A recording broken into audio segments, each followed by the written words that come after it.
Welcome to the Motion Gallerium. This is a recap of the movie Basic Instinct.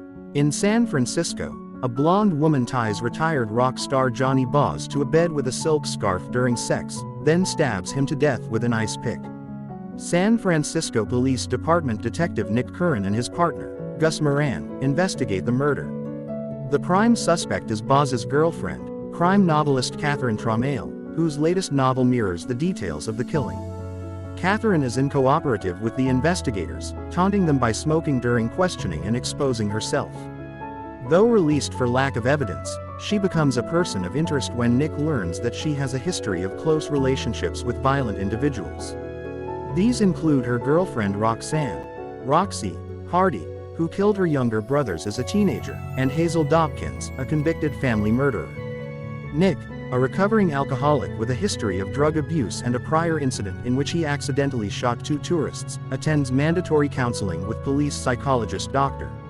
Elizabeth Garner, with whom he has an unstable romantic relationship. He discovers that Catherine is using him as the inspiration for a new character, a detective who was murdered after falling for the wrong woman. When Nick suspects that his confidential psychiatric file has been leaked, he assaults Internal Affairs Lieutenant Marty Nilsson, who had access to the file. Nilsson is later found murdered, and Nick is placed on administrative leave. At Boz's nightclub, Nick sees Catherine and Roxy using cocaine. Later, at Catherine's home, she ties Nick to the bed during sex while Roxy watches. Moran expresses concern about Nick's involvement with Catherine and uncovers that Nilsson received a $50,000 payment months before Nick met her. Roxy, jealous of Nick, attempts to kill him in a car attack but dies in the ensuing crash. Catherine reveals that she had an intense relationship with a woman in college who became obsessed with her. Nick suspects the woman was Garner, who claims the obsession went the other way. Investigating further, Nick finds that Nilsson had withdrawn a complaint Catherine filed against Garner years earlier. He also discovers that a professor shared by Garner and Catherine was killed with an ice pick in an unsolved case resembling Catherine's fiction, and that Garner's former husband was murdered in another unresolved case investigated by Nilsson. Nick finds the draft of Catherine's new novel, which depicts a detective discovering his partner's body in an elevator. Catherine abruptly ends their relationship.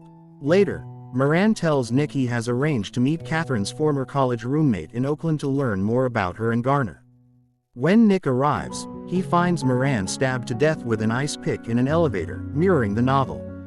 Garner arrives shortly afterward, claiming she was lured there by a message. Believing she is reaching for a weapon, Nick shoots and kills her, but she is found to be unarmed. Police find evidence in Garner's apartment implicating her in multiple murders, including files and photographs related to Catherine. Nick is left confused and emotionally shaken. Later, Catherine returns to Nick's apartment and they have sex.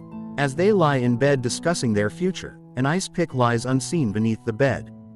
Don't forget to like the video, and hit that subscribe button for more recaps.